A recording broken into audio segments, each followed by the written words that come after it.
The Taylor site, I'll talk a little bit more down there, but it holds the longest trackway in North America for one dinosaur.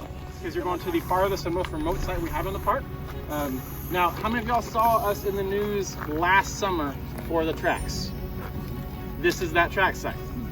Now, we will not probably see the full extent that you could have seen last summer because the water is here, but it is the same track site itself that we're going to today. We will highlight some of those tracks for y'all. It's not going to seem as long of a hike, but it is 2 miles. So make sure everybody has what you need.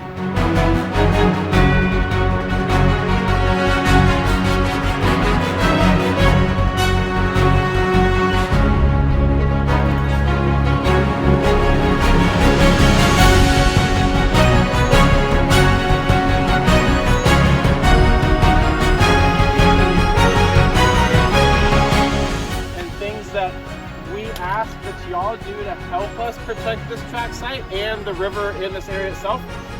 You'll notice behind you as well, there's this rock shelf where it looks like there's cracks and everything like that in this rock shelf. The thing we ask you don't do is stand right on the edge of those rocks. There's nothing underneath as much. The mud has kind of been scraped out from the water, and standing on those rocks over time will cause them to snap off, and it could break tracks underneath. You'll see that at the Taylor site as well with those rock shelves like this. Just kind of stand like where we're at here, or just right in the water itself is the better option. From here, we're just gonna be hiking right through the water.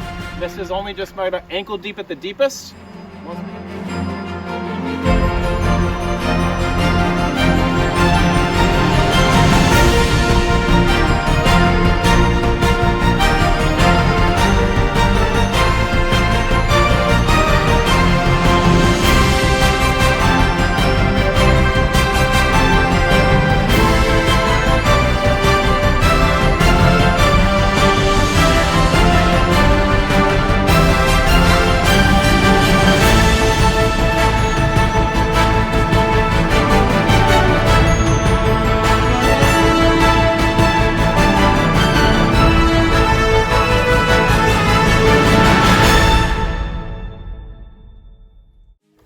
So the Taylor track site, last summer we counted and recorded one single Acrocanthosaurus carnivore continuously for over 140 steps at this site.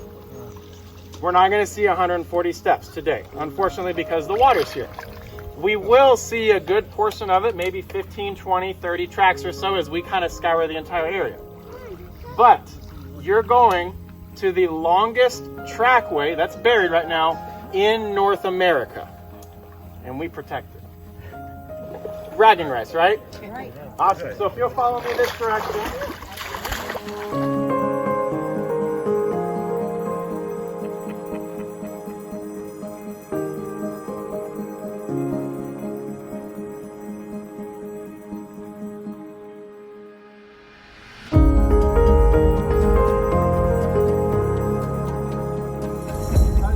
There's going to be vegetation in these things as well. So you're more welcome to come in. From here, it continues on all the way up there for a while. As mentioned, 140 steps is what we recorded last summer itself. So as we kind of get in, you're more than welcome to touch the dinosaur track. You can measure your foot against it. The things we ask you don't do is like step right on the edge of the toe or put your foot right inside the track to help protect it a little bit better. But you can touch the tracks. You're more than welcome to interact with them. You can pull some vegetation out. As you walk up and down, the biggest indicator for tracks are vegetation or sediment patches that are evenly spaced. Those are your tracks. They go all the way up this entire area. So feel free, explore this area.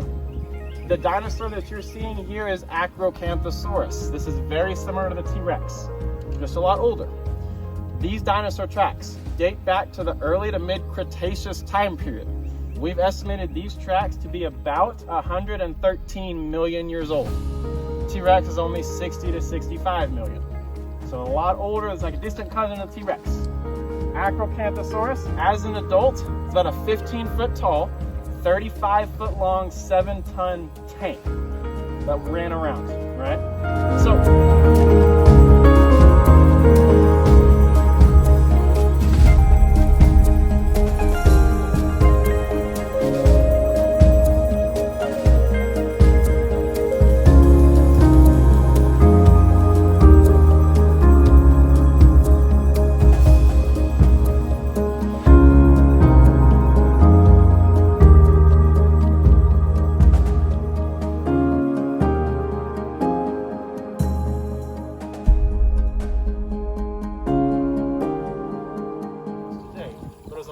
coastline. So as the dinosaurs walked through this area, they left their imprints in that mud on the shoreline that held its shape. Waves come in, fill in these tracks, and buried them with like layers of clay and silt. As those layers of clay and silt began piling on top, the weight from those layers compacted down, and because it was clay and silt, hardened the limestone, which is what we see today. Now, when uplift occurred, that drained the seawater. It helped create the valley and the cliffs that we see now, which allowed the river to fill this in. The river then, at that point, broke down the rock layers through weathering and erosion and uncovered the tracks we see now. Okay. Itself, you're looking at this river only being maybe 30 river miles now, tops. I've heard it's got the highest drop rate though. It does. It has the highest, it can rise like that, and it can drop like that. We get a couple inches of rain up near Stephenville. Within 10 hours, this river can rise several feet. As we look for where more stuff is, we're going to let the river do it naturally. Every single track here and throughout the rest of the park was a natural uncovering from the river. We did not interfere with these tracks becoming visible like this. And we will stay there for a little bit, enough for that process to start taking place. Once the track was fully buried, that's the initial phase of compacting it down into rock. How long would that take? That's millions of years as well. Sediment, I mean, what the sediment goes in it. a couple days to a week. It's like concrete. Yeah, it can't take that long because if the dinosaur stepped and then within a day or two the track's gone, it didn't have the time to start that compaction process. It didn't have the opportunity, so the track's gone. But if it was stood there for about a week, and the mud back then held its shape, so it allowed that process to take place really easily for those tracks. But because of the mud, we get to see these tracks today because they had a chance to start that compaction process. It's like anything else, it has to undergo rapid burial. Exactly. Yep. It has to be pretty quick in order for it to do so. Yep.